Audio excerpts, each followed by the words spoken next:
Hi, my name is Emmanuel, and I'm really glad to speak with you today.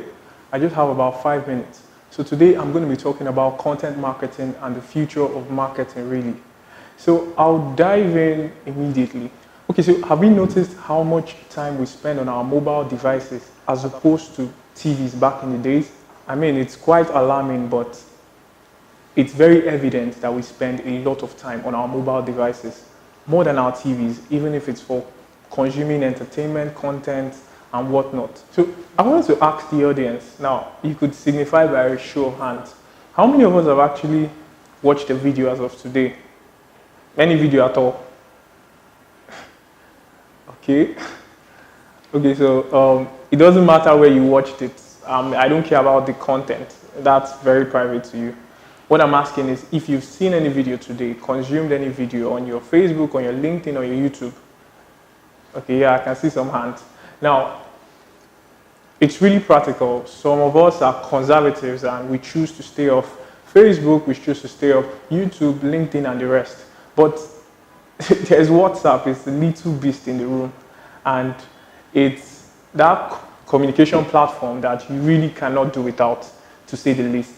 But guess what? There are another two categories of people we find on WhatsApp. There are those ones that before you wake up in the morning, they've bombarded your status, or their status, sorry, with tons and tons and tons of videos. And you're forced to consume it, you know. And there are also those people that say, oh, send me this video, send me this video. So they are the ones that put out things and they are the ones that want to collect. And the country we live in, you would find out that people would resonate more with your story when you share it on your WhatsApp story. Or people would more likely ask you to send them a comedy video. That's the harsh reality of our country. Entertainment, comedy, and all of those stuff really sell. But I digress. Now, I wanted to establish first the fact that we know what is happening. Now, mobile penetration and mobile usage even in rural communities are starting to spike. It is almost a cliche, but it is actually what is happening, you know. So now I want you to imagine for a minute that you had 100 videos. It could be 50 videos, it could be 60 videos, 40, any amount. You had it as part of your marketing strategy for 2019. Now I know there are lots of different groups of people here. There are people in tech, there are people in education, there are people in business, there are people that work inside companies. But just imagine that you had 100 videos to put out there as part of your marketing campaign. Now, for example, in this facility we're in, it's an educational facility. So we find out that there's a mix of sort of content or video that we might want to play around with. We might want to play around with, you know, we might want to play around with testimonial videos. So people have come here, they've gotten value. We want to tell people that, look, these people are actually for real. They've gotten value from this. So we might want to play around with educational content. We might want to play around with inspirational content. All of this is geared towards marketing in some sense. Now, when the likes of Zuckerberg and the likes of the founders of all of these social media companies thought about their big plan to connect everybody in the world together, I mean, it was a brilliant idea, don't get me wrong. But the connectivity has now even started to bring up some crop of depression, unhappiness in people. And you might argue that there are advantages and there are disadvantages and all of those things. But as marketers, we've seen that people go to where the eyeballs are. So currently, where are the eyeballs? The eyeballs, all of the eyeballs are on mobile. It's the same principle that worked when there was linear programming, there was linear TV. So you needed to reach out to everybody in the world. What was the 1 million you would use to get across to them? It was TV. So TV producers were really expensive. Lots of costs that go into the production. If you wanted to reach the whole world, you probably want to put your ad on a World Cup. You might want to sponsor a World Cup. You might want to put it on the Super Bowl, any of those things. Those were the mediums you had to get across to this many people. Now, as a business person, you have about, say, let me just give a rough estimate of internet users in Nigeria. Say we had 50 million internet users. Now, you can't, for any reason, tell me that your prospect or people that you want to do business with aren't on those platforms, aren't on social media as it is. The truth is they are actually there, and maybe the reason why you're not yet converting is probably because you've not gotten across to them. If they love your brand, if they love your brand message, you probably don't have maybe enough money to patronize you yet. But the truth is, once they have the money, remember they've been with you on a journey. You've been taking them through a journey. Now, once they have the money in their pockets, they would obviously patronize you because they found you to be the most relevant and the person that gives them the most value, basically. So it's particularly now very interesting when it comes to new startups, people that are just starting out in the market. You have this huge opportunity to actually launch, start, and scale from there, basically. Now, a friend of mine launched a company and launched a new company actually today. Today is the actual launch, but the events leading up to the launch was actually mind-blowing and remarkable, to say the least. Now, from the execution of the marketing plan from the planning and down to the execution, all of this was orchestrated harnessing the power of content marketing or social media marketing as it is. Now, social media in itself is not a means to an end. I mean, the business is separate and social media is sort of an enabler. So you can argue there are B2B companies that don't necessarily need social media to get any sales. I mean, I know a lot of B2B people are here.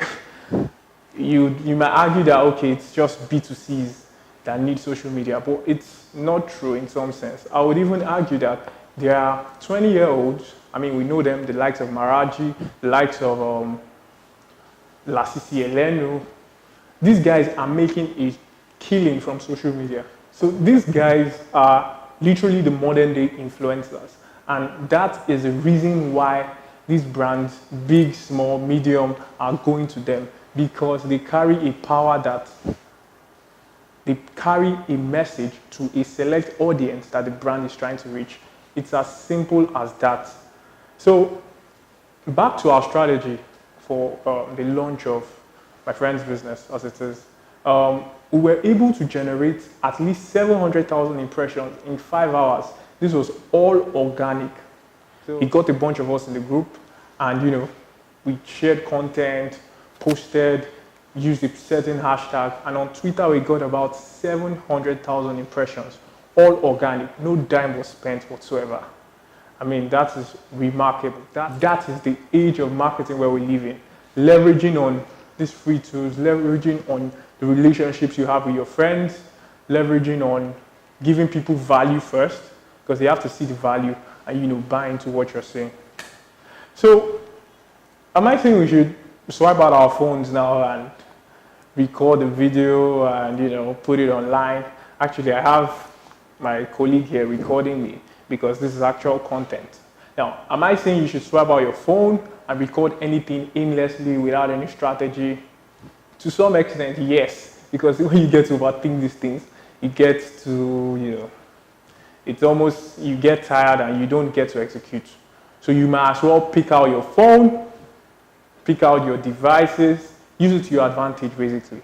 But instead, I would actually suggest something different. Instead of doing an aimless marketing campaign or doing something that would just, maybe out of just spontaneity, I would advise that you actually consider a strategy.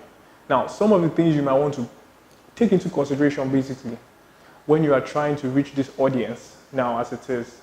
Now, you have to be generous, really.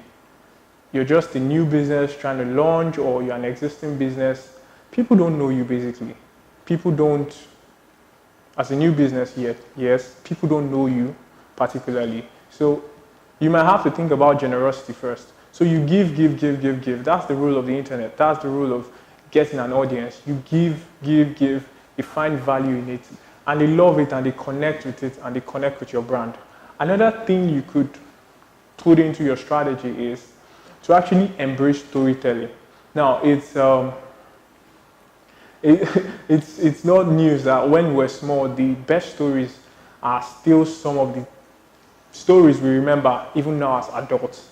Now, the power of storytelling can be harnessed into building a brand that really wants to, go all out there and succeed in this year and age, basically. So, as little as documenting every activity or relevant activities that happen in your business, it shows that genuineness, it shows that need to want to tell your story, basically. And documenting it creatively or any way you feel really that it would tell the story properly is what people, your audience, would love to consume, would love to get out. Another strategy you might consider is being genuine. Actually, being genuine, being truthful, being open about, you could have a bad day here in the office, or you could have a bad sales day, or you could have a bad day generally, and you could share with your followers, and you'll be surprised at how much they will connect to. You could tell them of an experience that got you to where you are today, really. Those are like little strategies you can come up with and, walk around, basically. Now, there's a misconception, though, that people tend to always, I see people, they aren't sure yet, okay, there's a statistics, or there are 50 million internet users, and you just, in your mind, you say, oh, 50 million people, those are my clients. No. Yes, there are many people using Facebook, there are many people using WhatsApp, there are many people using all of these social networks, but it doesn't mean that all of them are your market, essentially. Just like you have in, when you go out to the field, there's the target total addressable market, and there's a segmented one, the one that is just for you. So that's the same thing online, really. You cannot try to pack everybody into the same boat and say, oh, I'm the captain of the ship. More segmented audiences is where marketing is going to really. You want to build something for creatives, then let it be for creatives. Let creatives say, oh, this is our own thing. They belong to this thing. They feel like they are a part of this thing. Now, the last thing I want to leave you with is the fact that you actually need to consider a digital strategy if you don't already have one. Now, like I said earlier, it spans across B2Bs, B2Cs. It doesn't really matter. Whatever you are doing as a brand needs to be documented properly, needs to be communicated properly. So for B2Bs, for B2Cs, make sure you go out here with a digital strategy. And of course, one that is trackable, one that has metrics, not just doing it for doing sake. I think that's where big organizations tend to find faults and tend to find ways to undermine what is actually being done. My name is Emmanuel, and I would love to talk digital strategy with you. Thank you very much for your audience. Thank you.